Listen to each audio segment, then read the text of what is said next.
Et bonjour à tous les amis, j'espère que vous allez bien. On se retrouve aujourd'hui pour un tout nouveau live. Beaucoup de choses à dire. Aujourd'hui, on va faire une première partie analyse du marché crypto. Dans une deuxième partie, on parlera de bourse avec Pfizer, avec le Nasdaq, avec le S&P 500 et avec une potentielle corrélation justement avec le marché crypto. Et on terminera avec certaines actualités. Donc voilà un petit peu le programme du jour. Comme d'habitude, si vous ne pouvez pas suivre l'intégralité du live en entier tout simplement, je vous invite à aller voir la rediffusion que je vous mettrai juste après sur la chaîne YouTube, donc Crypto Learning. Vous pouvez retrouver tous les liens dans ma biographie. Voilà, il n'y aura pas trop de réponses aux questions aujourd'hui parce que ça va être un live assez rapide, assez court et surtout très très dense. Donc si jamais vous avez des questions par rapport à ça, je vous invite à les poser dans les commentaires de la rediffusion ou alors sur le serveur Discord. Ok, on va commencer tout de suite avec aujourd'hui un marché dans le rouge, comme vous le voyez juste ici à l'écran. Bitcoin qui repasse sous les 30 000 $ et Ethereum qui repasse sous les 2000 $. Du côté de l'Indifferent Grid, eh bien, on a toujours un indice à 12. On est toujours dans un niveau de peur extrême. Rien d'étonnant de ce point de vue-là. Comme je le disais, Bitcoin donc qui repasse sous les 30 000 $. On semble être totalement rejeté par le canal ascendant. Donc on a tenté de réintégrer justement ce canal ascendant en H1. On semble être tout à fait rejeté. Donc le pullback est validé une nouvelle fois. Et ce qui nous ramène du coup actuellement en direction des 29 300 $. Je vous le rappelle que moi de toute façon je suis baissier à court terme sur Bitcoin puisque je considère qu'on a déjà validé un premier pullback en daily de cette manière en revenant tester le range weekly sur lequel on a été rejeté. Et donc je pense que cela devrait nous ramener en direction des 27 000 $ d'ici la semaine prochaine. Donc voilà un petit peu la situation sur Bitcoin. Là on est totalement rejeté en H1 et donc on va prolonger cette tendance baissière. Ce qui est très intéressant, c'est que du coup ça nous a permis de valider la position qu'on a pris ce matin. Donc on avait cette situation un petit peu de bull flag, mais moi je me suis dit que ça allait être compliqué pour le Bitcoin réintégrer parce qu'on allait avoir le nuage d'Ishimoku qui allait faire résistance. Et de toute façon, voilà, je considérais qu'on était en tendance baissière, qu'on avait validé pullback baissier en daily et donc que logiquement cette tendance baissière devrait se prolonger. Donc là, au vu des différents indicateurs que j'avais, j'ai décidé ce matin de prendre une position en short, donc avec un prix d'entrée à la cassure justement de ce pattern. Donc évidemment, j'ai attendu de voir la cassure tout simplement pour ajuster mon prix d'entrée. Et je me suis positionné, un trade qui s'est extrêmement bien passé puisqu'on est venu chercher toutes les targets qu'on s'était fixées. Donc très très intéressant. Comme je vous l'ai expliqué hier soir dans la vidéo YouTube, il y a beaucoup de volatilité en ce moment sur le marché. Donc il faut en profiter puisque ça crée des opportunités. Donc il faut en profiter pas pour se positionner un maximum. Donc voilà un petit peu la situation sur Bitcoin. Du côté d'Ethereum, on avait quelque chose d'assez similaire avec un Rising Wedge que je vous avais présenté ce matin sur TikTok. Donc vous auriez pu en profiter aussi. Le but était d'attendre justement la cassure aussi de ce pattern en M15. Ce qui s'est passé avec perfection, ce qui nous a permis de venir chercher aussi toutes les targets qu'on s'était prévu. Même chose pour le Sand, canal ascendant. Alors là, c'était pas tout à fait un Rising Wedge, mais c'était un canal ascendant. La cassure a été validée. Alors lui, on n'est pas encore venu chercher toutes les targets. Donc on va patienter. Là, visiblement, la baisse continue. Donc tout semble bien se passer. Si jamais, voilà, je vois que le prix remonte trop proche de mon prix d'entrée, alors je clôturerai en bénéfice. Le but, ça va être évidemment de faire un maximum de bénéfices sur cette fin de semaine. Donc voilà, on va tout simplement surveiller ça attentivement. Et puis dès qu'on aura touché ici le premier take profit, on remontera notre stop loss au prix d'entrée pour aller chercher les deuxièmes targets en direction des 1,20$ pour le 100. Évidemment, tout ne s'est pas passé à perfection. Il y a certains trades qui ont été un petit peu plus compliqués aujourd'hui, notamment celui sur le IOTA. Voilà, on avait pour objectif en début de journée de venir chercher une cassure par le haut de ce pattern. C'est ce qui s'est passé, mais malheureusement, ça a été un fake out et on a réintégré pour finalement casser par le bas. Donc voilà, tout ne peut pas se passer à la perfection, on ne peut pas gagner à 100%, mais là, vous voyez qu'on est quand même sur une très très bonne journée, très rentable. Donc globalement, la semaine s'est bien passée, on a pu profiter d'un certain nombre d'opportunités. Ces opportunités, d'ailleurs, je vous les partage dans mon serveur Discord, donc je vous invite à le rejoindre, le lien est dans la bio. Mais je vous les partage aussi en analyse sur mes différents réseaux, sur TikTok le matin, mais aussi dans la vidéo d'hier soir sur YouTube. Donc n'hésitez pas à les piocher un petit peu partout. N'hésitez pas à être un maximum curieux, justement pour profiter des différentes opportunités que je vous présente, des différentes analyses que je vous présente. Même si évidemment, ce n'est pas du conseil en investissement. Voilà, je vous partage uniquement mon avis personnel et ce que je pense de tout ça. On va revenir maintenant sur Bitcoin. Et comme je vous le disais, on va faire un lien avec la bourse. Pourquoi? Parce que voilà, on sait que en ce moment, les marchés financiers traditionnels, donc on pourrait parler du Nasdaq ou encore du S&P 500, ils sont en difficulté. Ok, c'est-à-dire que globalement la bourse est en difficulté, les grosses entreprises perdent de la valeur et les indices boursiers en perdent aussi. Le problème, c'est que comme on le sait, comme je vous en ai déjà parlé un certain nombre de fois, le Bitcoin est aujourd'hui très corrélé, et même à 75% corrélé, au marché financier traditionnel. Donc bon, c'est une moyenne entre S&P 500, Nasdaq, etc. 75% c'est énorme, ok. Il faut savoir que les années précédentes, 2021-2020, Bitcoin était corrélé à hauteur de maximum 30% au marché financier traditionnel. Alors il y a deux visions à avoir, soit Bitcoin, plus il va grossir, plus il va être corrélé à ces marchés financiers traditionnels, ou plus il va grossir, plus justement il va être capable de prendre son indépendance et d'évoluer en fait tout simplement de manière autonome, sans être contrôlé par ces marchés financiers traditionnels. Alors je vous laisserai me dire dans les commentaires quel est votre avis. Est-ce que vous êtes plutôt pour le fait que Bitcoin va être de plus en plus corrélé ou de moins en moins corrélé? Je vais rentrer un petit peu plus dans les détails et je vais vous expliquer les deux scénarios. L'option numéro 1, qui est que Bitcoin va être de plus en plus corrélé, elle est assez logique du point de vue des institutionnels. Pourquoi? Parce que aujourd'hui, les grosses baleines, les gros institutionnels qui investissent dans Bitcoin, ils sont déjà positionnés sur les marchés financiers traditionnels. C'est-à-dire que, voilà, une entreprise comme MicroStrategy, qui aujourd'hui achète énormément de Bitcoin, elle est déjà investie beaucoup dans le S&P 500. Du coup, on se retrouve avec les mêmes entités institutionnelles, les mêmes investisseurs, qui se retrouvent sur les mêmes marchés, et sur deux marchés différents. Du coup, forcément, étant donné que c'est eux qui ont les plus gros capitaux, quand ces personnes-là, elles vont vendre d'un côté, elles vont vendre de l'autre. Et elles vont acheter d'un côté, elles vont acheter de l'autre. Et donc forcément, ces marchés, ils sont amenés un petit peu à se suivre, du coup, puisqu'on va avoir les mêmes mouvements de capital au même moment, d'un même endroit à un autre. Et du coup, forcément, ça va créer une forte corrélation. Et donc, on peut penser que plus Bitcoin va grossir, plus Bitcoin va attirer ce genre d'institutionnel, plus Bitcoin va se rapprocher du coup du comportement des marchés traditionnels comme le S&P 500 ou comme tout simplement le Nasdaq. Donc voilà un petit peu quelque chose de très très important à se dire. Maintenant, il y a un deuxième scénario. Le deuxième scénario, c'est de se dire, plus Bitcoin va grossir, plus il va être capable d'évoluer indépendamment des marchés financiers traditionnels. Pourquoi? Peut-être parce que justement, Bitcoin, au fur et à mesure du temps, va réussir à créer un système financier parallèle au système financier traditionnel. Et c'est là que ça serait intéressant, et c'est ce qui s'était un petit peu passé pendant le Covid, quand les marchés financiers s'étaient écroulés, on avait vu un Bitcoin qui avait pris son indépendance, qui avait pris de l'ampleur et qui avait très très bien évolué indépendamment des marchés financiers traditionnels. Donc là, clairement, je pense que l'année 2022 va être une année ultra importante pour Bitcoin, puisque on va clairement savoir si Bitcoin va devenir une réserve de valeur et un actif spéculatif classique, en tout cas quasi classique, comme le S&P 500, comme le Nasdaq, etc. Ou si Bitcoin va être capable de prendre son indépendance, de se décorréler de ces marchés financiers et de partir tout seul, de manière autonome, évoluer comme ça. Alors, qu'est-ce qui serait le mieux? Est-ce que ça serait plus intéressant de rester corrélé aux marchés financiers traditionnels ou de prendre son indépendance? Ça va être chacun son avis. Moi, personnellement, en termes de sécurité, c'est sûr que, forcément, si on reste corrélé au marché financier traditionnel, on s'assure une certaine sécurité. Mais en termes de potentiel, excusez-moi, en termes de potentiel, c'est vrai que voilà, je préfère forcément un Bitcoin qui va prendre son indépendance et qui va être capable tout seul d'aller chercher des niveaux très intéressants. Bitcoin à 100 000 en décembre 2021.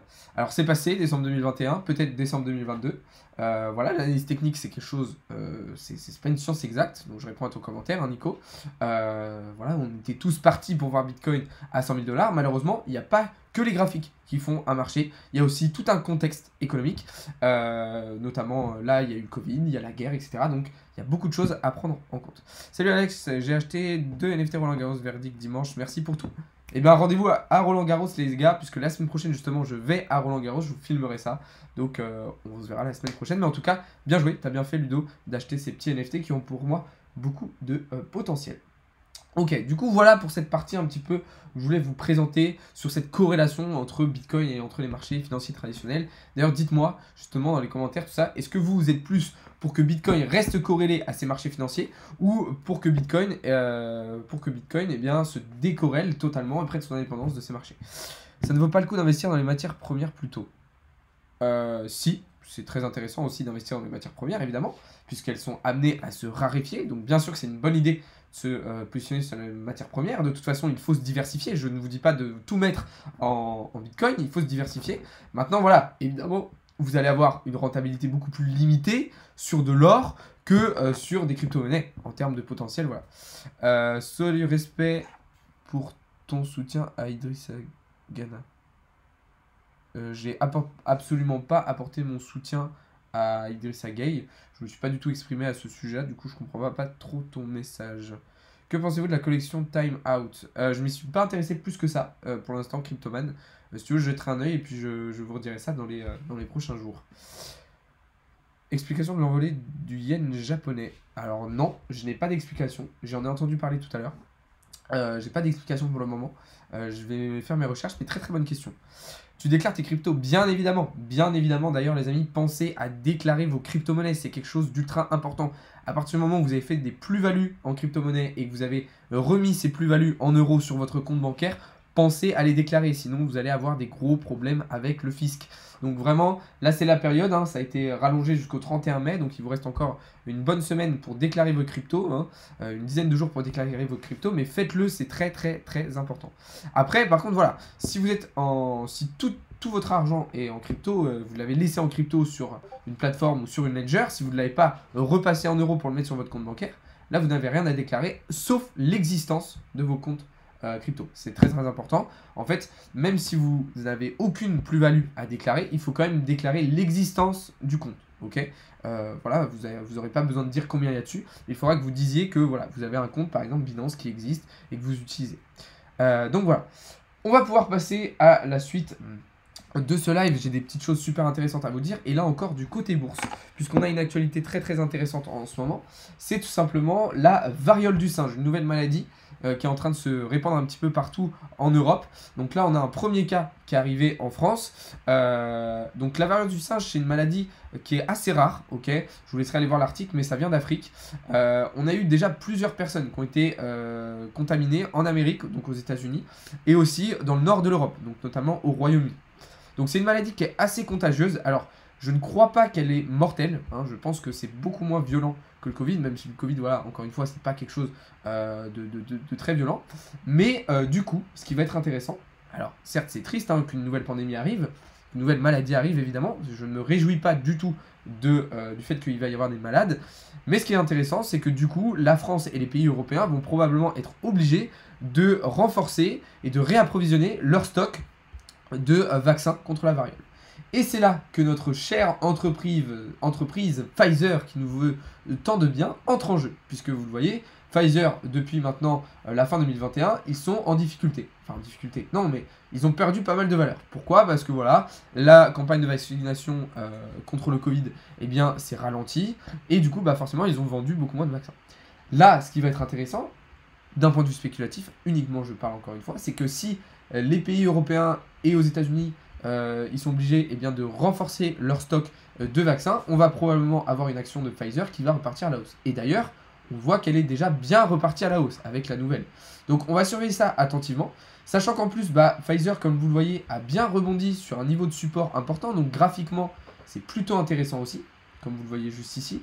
En plus de ça, on va pouvoir ici tracer une trendline qu'on est potentiellement en train de casser. Donc ça va être très très intéressant. Pourquoi pas se positionner en long, hein, comme je vous en ai parlé tout à l'heure sur Discord. Pourquoi pas se positionner en long sur Pfizer, donc avec une prise de position de cette manière. Alors ouais, je vais utiliser le support comme stop loss. Voilà. Alors évidemment, c'est une idée. Évidemment, je partage uniquement mon avis. Je ne me suis pas encore positionné personnellement. Je ne sais pas encore si je vais le faire. Voilà, parce que j'ai aussi un côté éthique dans mon trading, et c'est vrai que Pfizer n'est pas forcément une entreprise que j'apprécie particulièrement au vu de leur politique, au vu des différentes choses qu'ils ont faites. Donc voilà, mais s'il y en a certains d'entre vous qui s'en foutent totalement de l'éthique et qui veulent surtout faire de la spéculation, sachez que l'action de Pfizer a de fortes chances d'évoluer à la hausse dans les prochaines semaines, surtout si les contaminations de variole en Europe et aux États-Unis continuent de se développer. Donc voilà un petit peu ce qu'on pouvait dire de ce côté-là. Une autre actualité très intéressante que je voulais vous partager, c'est du côté de Carrefour. On commence à faire passer des entretiens directement au sein du Metaverse. Alors, j'ai vu une petite vidéo hier sur Twitter qui a circulé où justement, eh bien, un RH justement de Carrefour faisait passer une sorte de job dating, une sorte d'entretien d'embauche à des personnes dans le Metaverse. Bah, d'ailleurs, vous avez la petite vidéo juste ici. Alors, est-ce qu'on va pouvoir la lire? Non, c'est une image, dommage. C'est un screen du tweet. Donc là, vous voyez qu'on avait clairement une personne, donc en l'occurrence Alexandre Bompard, qui faisait passer des entretiens directement dans le Metaverse. Alors, est-ce que c'est une bonne chose? Est-ce que c'est une mauvaise chose? D'un côté, c'est bien parce qu'on a une nouvelle utilisation du Metaverse. On a quelque chose qui est utilisé du coup dans le cadre professionnel, dans le cadre économique. Donc d'un côté, c'est pas plus mal. D'un autre côté, ça fait un petit peu... comment dire, je trouve ça décrédibilise un petit peu l'ampleur du potentiel d'un métaverse, de le réduire juste à ça. Mais bon, après c'est une première phase, voilà, c'est des premiers tests. Personnellement, je trouve pas ça trop négatif, même si voilà, bon, c'est sûr, ça met pas en valeur de fou le métaverse, ça reste assez basique, on pourrait voir ça comme quelque chose de vraiment simplet.